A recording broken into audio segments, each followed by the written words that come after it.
Here sits your former identity, the repetitive thoughts that circle endlessly, the emotional loops you can't escape, the past experiences you refuse to set free. As long as this baggage remains with you, your world stays frozen in place. This burden doesn't always show up physically. Usually it's completely hidden, a quiet weight you've been shouldering for decades, yet you feel it in that chest tightness each dawn, in that inner voice whispering, keep your expectations low. In those cycles you promise to break but keep recreating. It's embedded in your autonomic responses, your biochemistry, your smallest choices. This isn't merely history. It's a broadcasting signal like a melody trapped on repeat. Your former self keeps playing while your aspirations remain paused. Here's the secret they don't share with you. You cannot enter your transformed existence while staying faithful to yesterday's energy signature. Most individuals miss this completely. They attempt to create change through altered thinking, through mental imagery, through written intentions. Yet beneath the surface, they remain the identical person, still awakening with the same emotional chemistry, still carrying the same narrative, still waiting for external circumstances to transform while they vibrate at yesterday's frequency. Let's be completely transparent. That persona, your previous version, was constructed for one purpose: staying alive. It emerged during suffering as a response to being dismissed, failing, or feeling let down. You never consciously selected it. It was a knee-jerk response, a protective shield, a persona you adopted for safety. Over years, that persona became second nature, comforting. You lost sight of it being a mask, and now it seems like your authentic self. But consider this. What if it's not? What if that inner critic saying you're unprepared or it's too dangerous isn't reality? It's simply the echo of a version you haven't released. Quantum mechanics reveals something groundbreaking to us. Our world doesn't exist in isolation. It mirrors back the consciousness observing it, your energetic state. You aren't disconnected from the quantum realm. You are the quantum realm materialized into physical form. So each time you awaken and embody that outdated identity, what does existence deliver? Identical patterns. Not because you're jinxed, not because your approach is flawed, but because the universe honors consistency and you serve as its tuning device. You don't create what you desire. You create what you embody. This explains why the work isn't about constructing a new persona. It's about dissolving everything that isn't authentically you. Your former self seeks to maintain your safety, but security isn't your spirit's mission. Remaining stuck isn't your fate. That burdensome identity you've carried, the one forged through wounds, humiliation, setbacks, or dismissal, isn't the version destined to experience the reality you've seen in your peak moments. That elevated reality is present now, and it exists currently, not in some distant tomorrow, but in an alternate frequency, in a vibration you harmonize with rather than pursue. Yet, here's the challenging reality. You cannot reach that dimension while emotionally dependent on your history. You can't continue recycling guilt, bitterness, or self-questing and anticipate growth. You can't appear as yesterday's model of yourself and access a timeline you've never encountered. Music, so what's our approach in this exploration? We will shatter this cycle. We will encounter the former self not to condemn it but to free it. We'll acknowledge its lessons, then grant it permission to go. United, we will step into the quantum realm, not through language, but through energetic resonance. And I'll support you in dissolving the energetic blueprint of yesterday, so you can finally occupy the version of you who already experiences the existence you've been requesting. Because the universe isn't demanding greater effort from you. It's waiting for you to attune differently. You aren't trapped because your destiny isn't genuine. You're trapped because your sense of self keeps materializing identical circumstances repeatedly. But once you transform that, once you release the heaviness, the wounds, the definitions, you'll observe something remarkable. Existence will reshape itself. Your world will reorganize. The quantum field will respond. Not due to your words, but due to your transformation. Now breathe deeply. Something is already awakening, and it isn't approaching from external sources. It's emerging from your core.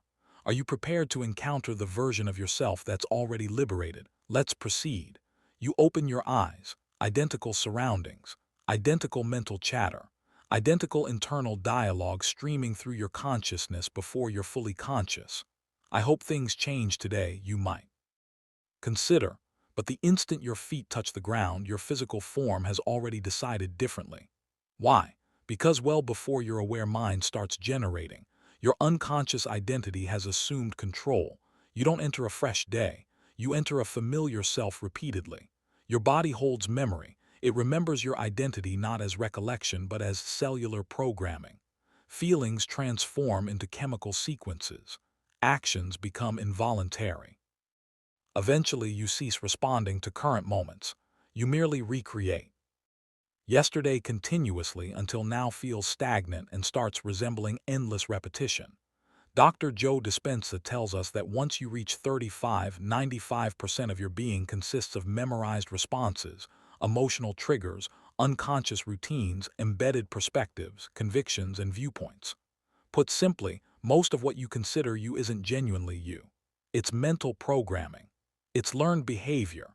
It's the former self and it's in charge. Bruce Lipton takes this further. The instant you alter your perspective is the instant you rewrite your body's chemical makeup. This means your chemical, emotional, and energetic state is literally composing the reality you're experiencing. This explains why transformation feels so challenging, because you're not simply attempting to change your thinking. You're attempting to break your body's emotional dependency on being that particular version of yourself. The version that anticipates letdowns, that's ready for abandonment, that doesn't trust they deserve significant things, not because they're damaged, but because at some point they determined it was safer to anticipate less.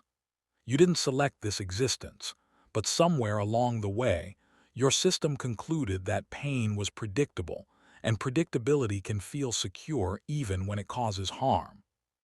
This becomes the true cage, not external circumstances, but the identity we fear abandoning, even when it's damaging our health, even when it's robbing our happiness, even when we recognize deep inside it's not our true nature. So let me inquire with kindness, not criticism. Which feelings do you experience most frequently? Is it remorse, frustration, embarrassment, uncertainty, skepticism? What if these emotions aren't accidental? What if they're practiced? What if your body has become dependent on these signals because they strengthen the chemical identity of your former self? And if this is accurate, what type of reality do you imagine that emotional transmission is drawing in? Here's the harsh reality most people never face. Your former self isn't simply a memory, it's an energetic magnet, and the quantum field responds not to your positive statements, not to your dream board, but to the emotional frequency you emit constantly.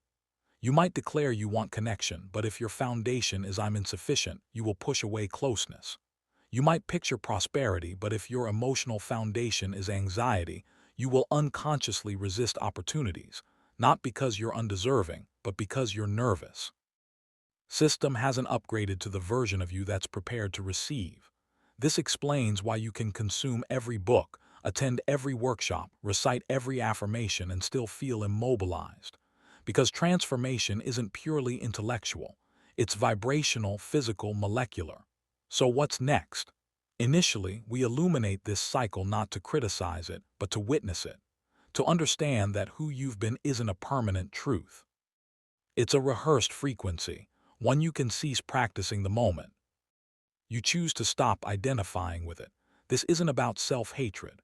This is about self-freedom, about allowing yourself to stop carrying the burden of a version of you that only existed to survive a version of the world that's gone. Here's the gorgeous contradiction. The instant you begin observing your former self without becoming it, when you watch it through the lens of your elevated self, you transform into the witness. And in quantum language, this changes everything.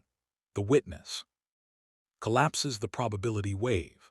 The moment you recognize your former self as a pattern, you are no longer that pattern. You become the awareness observing the pattern. And that recognition is the first beam of light in an entirely new reality. But let's go deeper into what's actually happening in your brain during this shift.